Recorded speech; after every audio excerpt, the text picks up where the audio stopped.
Hi everyone. Alright, we're gonna do another review of a blind box. This one came with lots of bubble wrap, lots of internal bags. It looks like it's 2,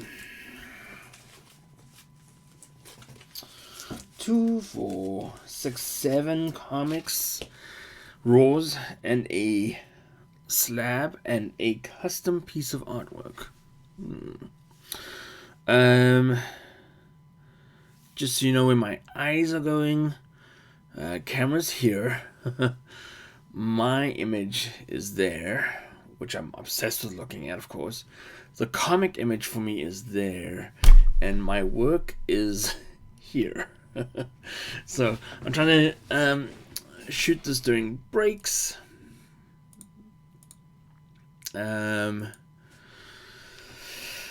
We can do this. Alright, custom art first. I don't know who this is. Actually, custom work lost. Custom work might have a name on it, so I don't want to show that. Sorry, I had that thought the moment I picked it up. Okay, the camera might be a little wonky. My comic camera has been very bad this series, so just deal with it. Okay, great comic. I have this, but it is a really good one. Oh crap! When I picked it up, I might have picked up the second one. I said, okay. Anyways, I think it's okay. This comic, what a lot of people don't realize about Hulk is that it's very psychological. And this comic heads into that head first. So, Doc Samson has been in the Hulk comic since 140, I think. He is a psychologist or psychiatrist. Along the way, he also got doused with gamma rays and became very Hulk-like. And his real initiative is to heal Hulk. He wants to solve the Hulk mystery. So this comic is a is a psychiatrist meeting between Doc Samson and Bruce Banner. It's really brutal because you relive with Bruce Banner the killing of his mom. In this retelling, the Grey Hulk and the Green Hulk act as if they're his brothers or sisters. Mom packs up a bunch of bags, goes running out the door. Spoiler alert for this 40-year-old comic. Dad turns into a monster. So remember, Bruce Banner would have been a child when this happened. Dad turns into a monster, comes running out after the mom. Grey Hulk and Green Hulk try to stop the dad and basically explode.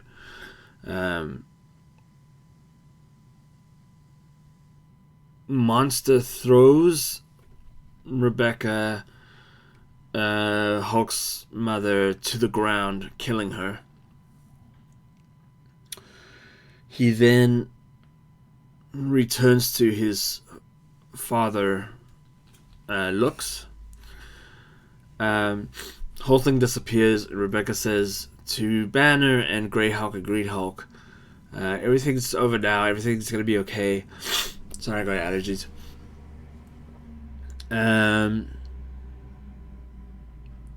You now need to work together as a team.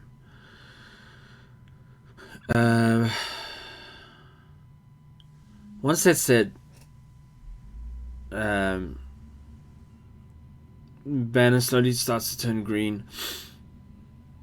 He goes out to his wife and says everything's going to be okay. So, very emotional, very meaningful. I think the story name is Honey, I Shrunk the Hulk.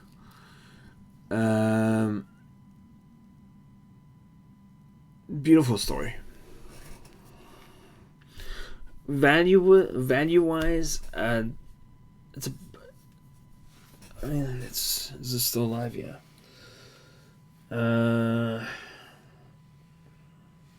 Good, really good copy. Fantastic copy. $10, $15, somewhere in there. This comic is not a comic you put in a slab. This comic is one that you want to read, or put it in a slab and then have a reader. It's really good. It explains. It's the first time they really explained the Grey Hulk and the Green Hulk and how they come together in one. Yeah, really, really good comic.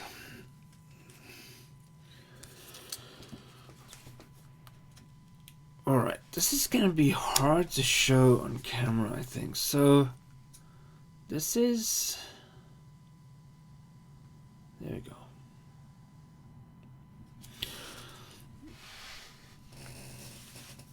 This is Hulk. Number 94, which is Legacy 600s, I think. And then Hulk number 709. So both have to do with Planet Hulk.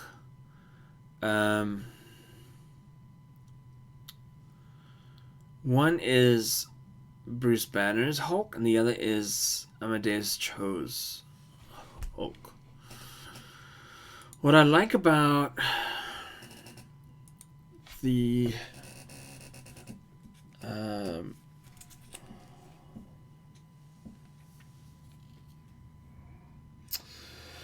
what I like about the 94 issue is Korg and Meek are there, right? We know them from the MCU movies. Korg relates kind of his background story, and involves Thor thrashing his people, basically. Hulk retells Hulk number 1. It's really, so they formed this new team called Warbound, and it's really how the members are explaining to each other why they find themselves in this situation. So also the first for Silver Savage. Who cares about Silver Savage? I've been collecting these hollows for a little while. I don't actually know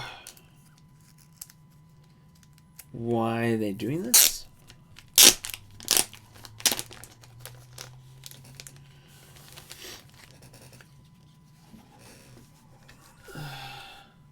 So it's lenticular.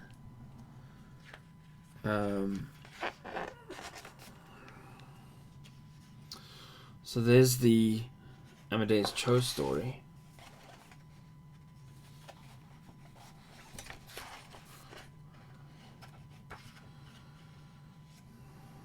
And it's just it's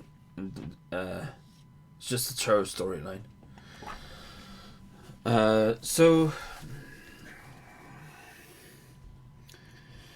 yeah, I'm not sure why they're doing it. Maybe they're trying to cross over with the stories that are similar.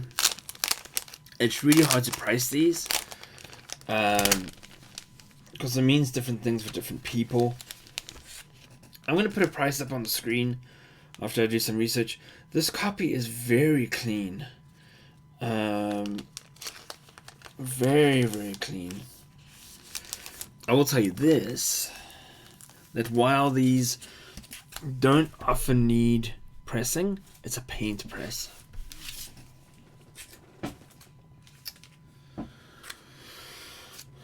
Okay. Batman 102. This is interesting. I expect to see a lot of Batman 100s because of the 5,000 covers. I did not expect to see Batman 102. So this is Salem. Say hello, everyone. Hello to Salem, Salem, Salem. Batman 102 is kind of the story of Ghostmaker winding down. Ghostmaker introduced in 100, somewhere around there, being the counterpart of Bruce while Bruce went through all his training. I don't like it. I thought it was very Tinian and very contrived. The storyline was weak. Anytime you have to, in your imagination, kind of sidestep all the things you know about Batman and his training, and just to insert a new character that lasts for 3 comics is kind of whack. The name is really weak. Ghostmaker. Salem is a better name. But there's also, like, page 13, the artist changes in this comic, and you can actually see it. I don't know how I feel about that. I understand that DC is trying to get everyone paid, but yeah. Very nice variant. DC started doing these. So DC has opted into the 2 cover option for the comics, where you'll always get an A and a B. Unless it's a major threshold, then they will do a whole bunch of covers. So they try and do a minimalistic B, where it's almost virgin.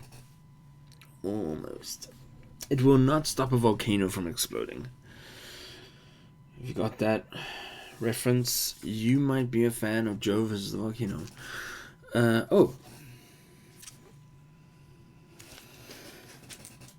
Okay.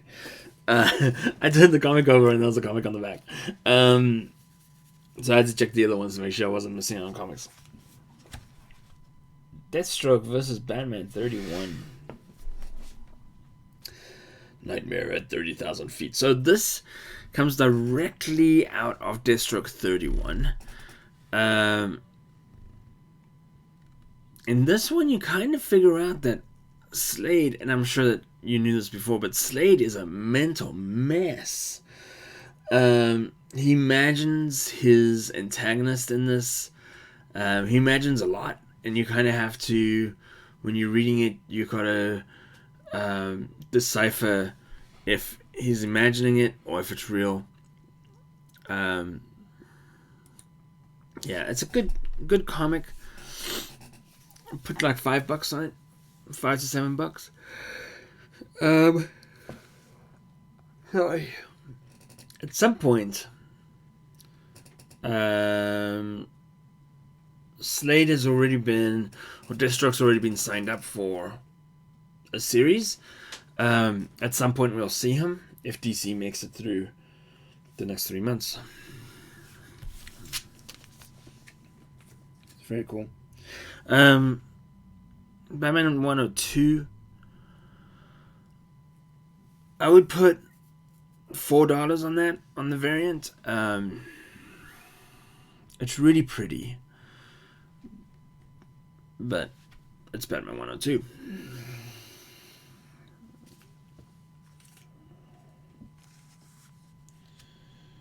Okay, a couple things. Yeah, these markings over here are only on the cover.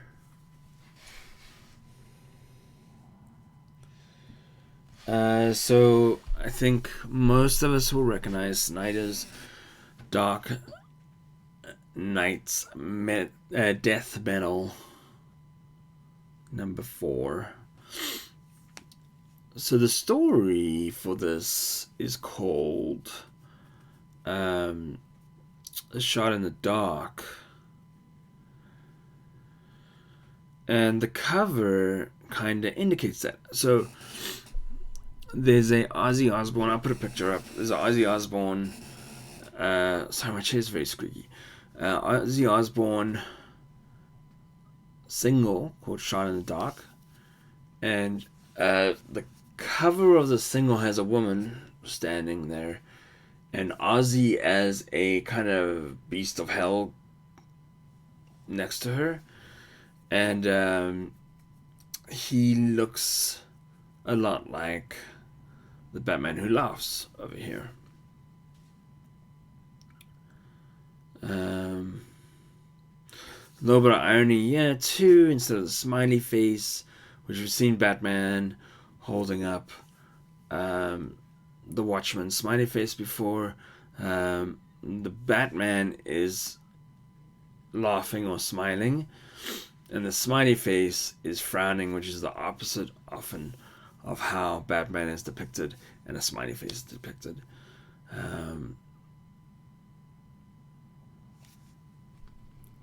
So, two interesting things about this. Sergeant Rock is the narrator for the series. There is a lot of... Oh, gosh. There's a lot of gold age books about Sergeant Rock. He was sort of DC's Nick Fury. There's Sergeant Fury's Howling Commanders, and there was Sergeant Rock on the other side. So it's interesting to see his character get resurrected through the Death Metal series. The other thing that's interesting about this is that Captain Atom was killed or was shown to be killed or shown to be dead in the guidebook, which was meant to precursor all of this. But yet in this comic, he's briefly shown alive. So, interesting, not interesting. It's not very interesting. I like this cover because of the reference to Ozzy Osbourne. Not an Ozzy Osbourne fan, but I like that they're bringing the metal title and theming it along with the story name and the cover art. Big fan of that. $4 to $7 on that. I knew we would get one. Batman 100. Ghostmaker Clown Hunter. Do I need to say anything else? Except that this cover...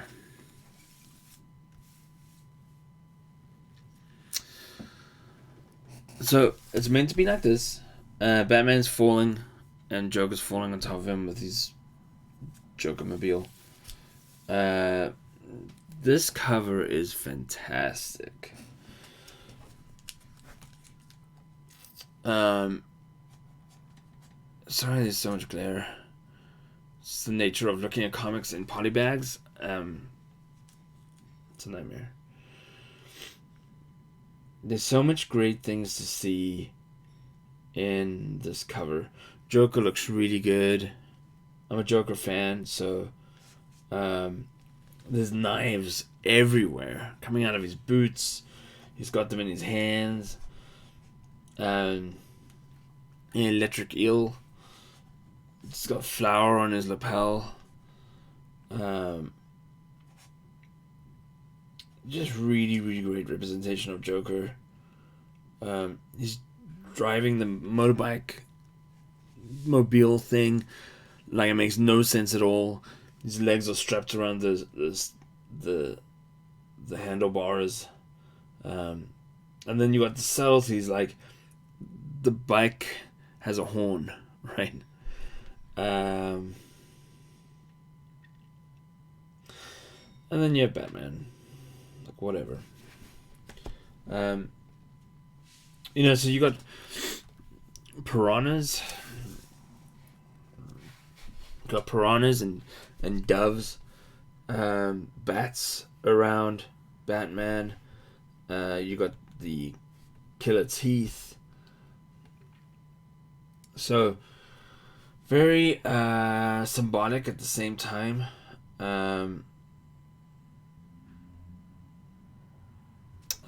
Wonderful cover. Wonderful cover. It's the conclusion of the Joker War. Blah, blah, blah, blah, blah, blah. Look at the cover. It's amazing. Unfortunately, it's like less than $10. It deserves to be $1 million. Yeah. Fantastic.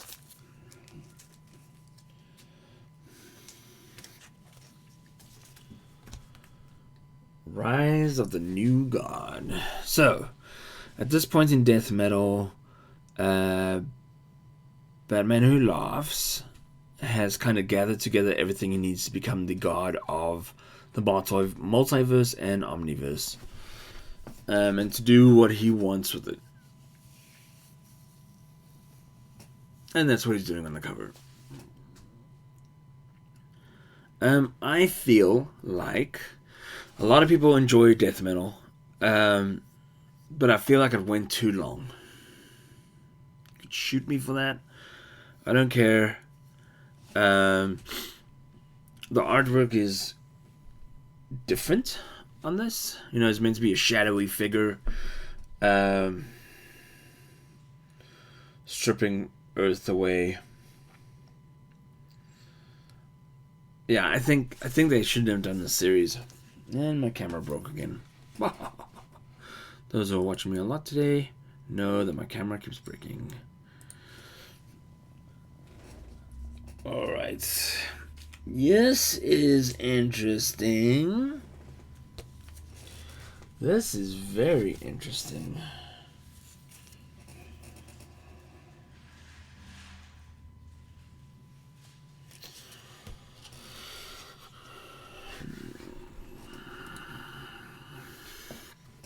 Looks really trippy. Okay, let's talk about the comic first, and then we'll talk about the signatures. This comic series went way longer than it should have. So what happened here was Superman discovers that his powers... One day he wakes up and his powers are energy-based. So he builds a suit. It's a blue suit. Or is it a blue suit? I forget. He builds a suit that holds energy in so that he can... so that he doesn't have to revitalize himself as much. He discovers a few other things, like he can see energy and radiation leaving things, like out of cars and stuff. And he can also pull energy or give energy to things. He discovers this with some toast in his apartment. He ends up with a red version of himself and a blue version of himself. I believe the blue version is more empathetic and the red version is not. It's his two parts of his personality. He has been in more places than he could be, and his energy is split. Very weak storyline. Very weak storyline.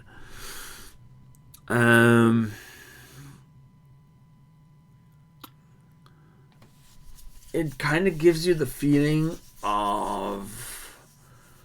Well, okay. If it gives you the feeling of those 3D glass things, that's on purpose. I have this comic in a party bag with its 3D glasses, with its introductory book.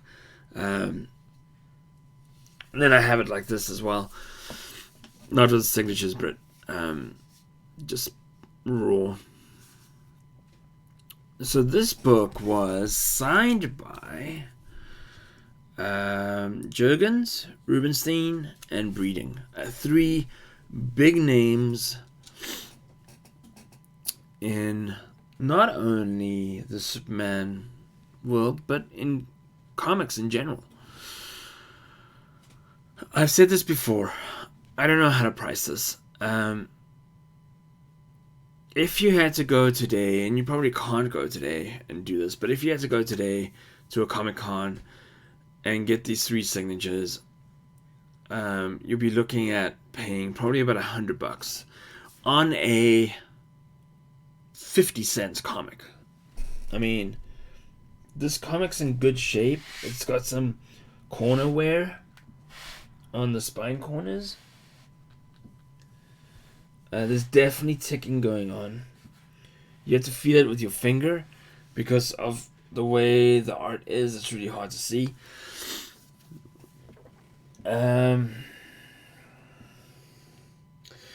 You could probably pick this up because Superman is not hot right now, and Superman Red Blue was never hot. You can probably pick this up for $25. But should you be charged $100 for it? $75 for it? Yeah, totally should be charged that much for it. But realistically, it's going to come out to be like $25. We'll see. We'll bring up the comps. What I love about this is that it's a red and blue and black signature. That is magical. This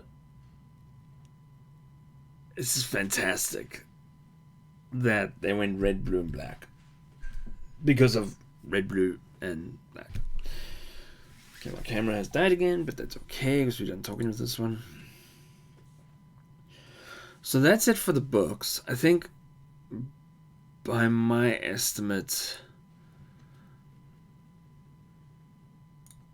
it's like $80, somewhere in that range by now. Okay, here's the slab.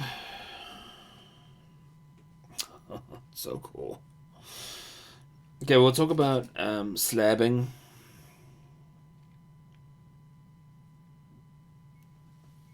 So cool. We'll talk about slabbing a little bit. Okay, so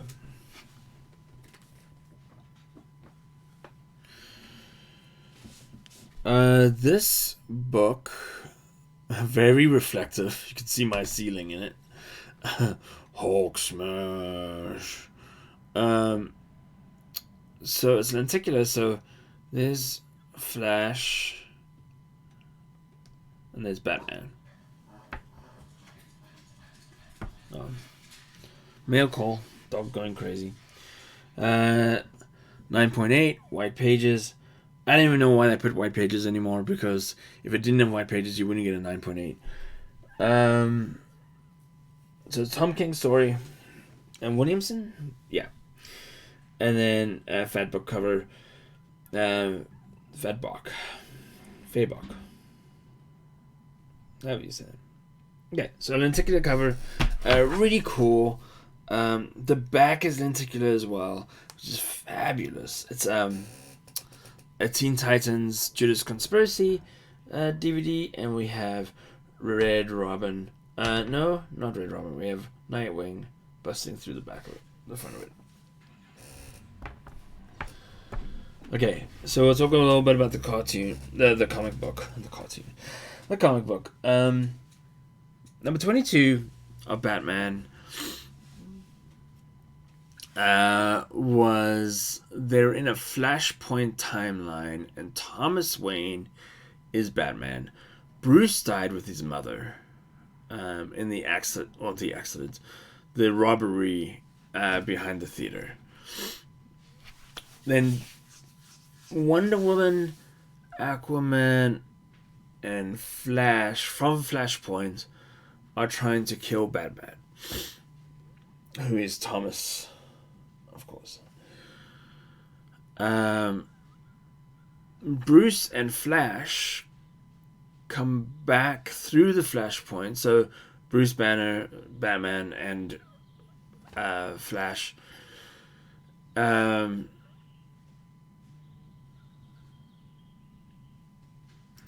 Flash. Sorry, I'm trying to remember this off the top of my head. Flash starts rebuilding the treadmill, but doesn't finish before Aquaman and Wonder Woman's armies get to him. So Bruce and Thomas fight them back. There's a funny moment where Bruce asks Thomas about Batcave weaponry or protective weaponry, and Thomas goes, "I didn't prepare for that." So Thomas Wayne, officially the worst Batcave builder on the planet. Let's see what else. Flash, Batman, and Thomas. Flash, Bruce, and Thomas are meant to all go back. Thomas kind of lays down the gauntlet and says, "No, go back, Batman and Flash." So I'm not a fan of Flashpoint. I think that it was a hurried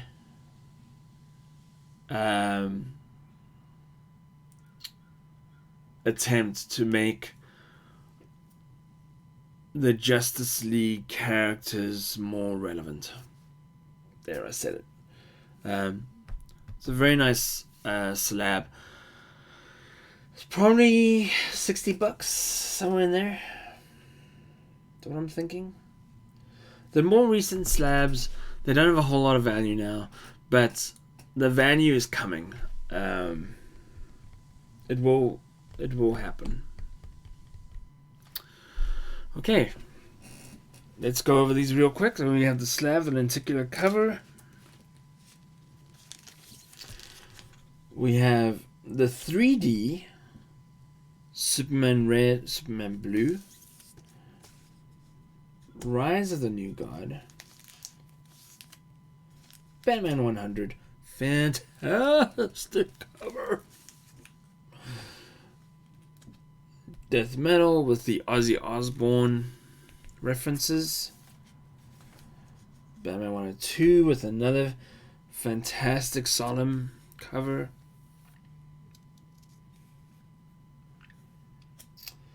Here we have another hologram effect for Incredible Hulk number 709 and number 84. Is it 84? 94? 94? And then finally, Incredible Hulk breaking into two, explain the two personalities. My guess is that there's a theme here. Two covers. Two Supermen. I don't know enough about this to kind of make a mad guess at what it is. Two Batmans almost in this. And that's true for 102 as well. Not sure about this either. Don't know enough about Death Metal to kind of like the deep ins and outs. It's too new for me to know the deep ins and outs. Same with the Psalm cover. Hologram, two different covers there, two different Hulks there. My guess is that if I knew more about comics, that this would be that every comic here has to do with two characters that are the same.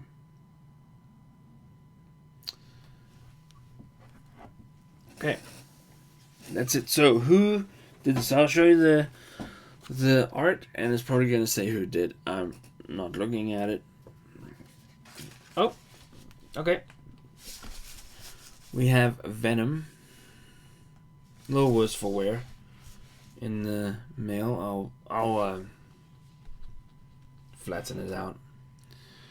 radhulkdad. And I will confirm on his box. Here it is.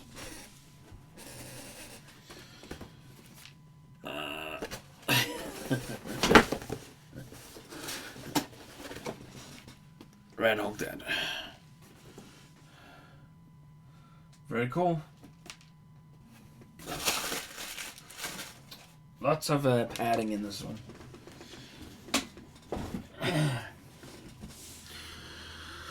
Alright, thank you everyone. If you liked what radhulkdad